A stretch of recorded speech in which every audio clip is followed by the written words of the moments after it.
In this unit, we will look at a whole new property of elements. We have not seen this property before. It's a very unique property. Okay, it will result in a new class of element, okay, that you've simply not seen before. All of the circuits and elements you've seen before were such that at any given instant in time, if I looked at a circuit with these sorts of existing components like resistors and so on, and if I looked at the outputs of the system at any given instant of time t, the output was derived from the set of inputs at that same instant in time t. Okay, if I just looked at the inputs at that instant in time t, I could predict what the output was going to look like.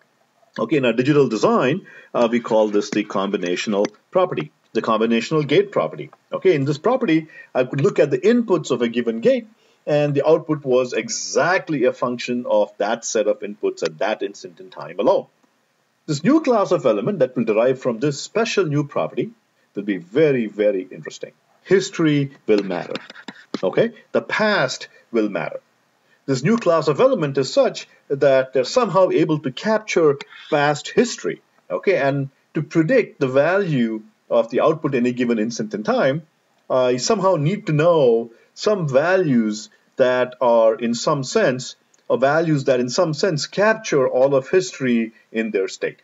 This property of history, okay, also relates to the property of energy, okay, a way of storing energy. Okay, so we will look at a new class of elements that will give us these properties. History matters could well have been the title of today's sequence. I'm going to start by shocking you. Okay, I'm going to show you something that you are going to be completely unprepared for. So we'll start by showing you something that is very surprising, or should be surprising to you, and then we'll try to figure out why the heck that happens. We'll try to understand what's going on. So I'm going to show you something cool, and then I'll tie it all back by the end of the sequence and show you how what we've learned through the sequence will really relate to the shocking element that I'm going to start with. The reading in the textbook for this content relates to chapters 9 and 10 in the textbook. Okay, so let's start with a motivating example here and try to show you something very, very interesting. So what you see here is a pair of inverters. Okay, so here I'm not viewing the MOSFET resistor pair as amplifiers, but rather let me view them as a pair of inverters. Okay, where this inverter has input A, the intermediate, the output is B, and the overall output is C. Okay, and each of these inverters, let me just label them as inverter I1 and inverter I2. So this inverter here is I1 and this inverter is I2. So I have a pair of inverters in sequence, and I connect the output of one inverter to the input of the next inverter. Okay, so it's an inverter pair. I'm now going to look at B and C, the intermediate point and the output point, for a given input. Okay, so I'm going to apply an input waveform that kind of looks like this. So I'm going to apply an input waveform that swings between 0 volts and 5 volts, and apply it to the input A like shown here. By the way, before I proceed, I want to point out that I'm using 0 and 5 volts in a lot of my design here for pedagogical reasons.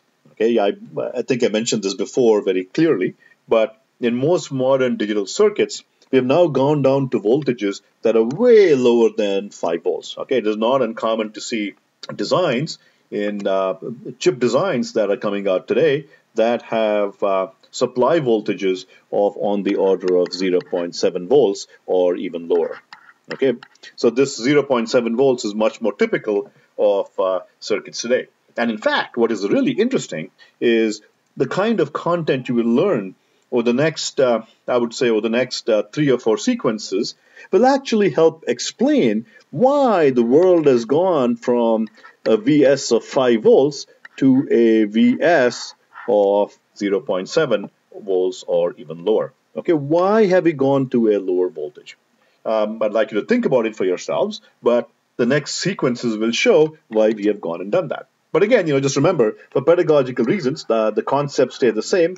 We simply work with a clean, nice, round number, 5 volts, to explain all our principles. All right, so let me apply this input at A, and let me plot out the input A and the intermediate output B and also the output at C. Okay, so at A, by construction, I've applied this input. Okay, so this input looks like this. Okay, it goes from 0 to 1, and then 1 to 0 from here to here, and then it goes back up to 1 again. Okay, I've applied that input. So if everything was exactly as I expected, then at the point B, I would expect the signal at B to be an inverted version of A. Okay, so at B, I would expect things to look like this, an inversion of A. Okay, if this was a 0, logical 0, this is a logical 1, this is a logical 0, this is a logical 1, for instance. Here I see an exact inversion, 1, 0, 1, and 0. Okay, that's what I would expect to see at B. And then at C, not surprisingly, I see a further inversion of the signal at B. And so at C, I would expect to see something like this. Okay, this is not surprising at all. So I would really expect to see this. And similarly at C, I would expect to see this following waveform. However, okay, I'm not going to show you a demo.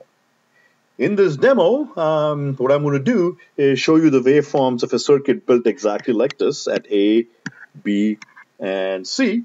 And we're going to see some really, really fun stuff, okay? Something that should be completely unexpected and surprising. And so, hold on to your seats.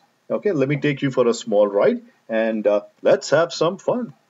Okay, let's jump on to our demo.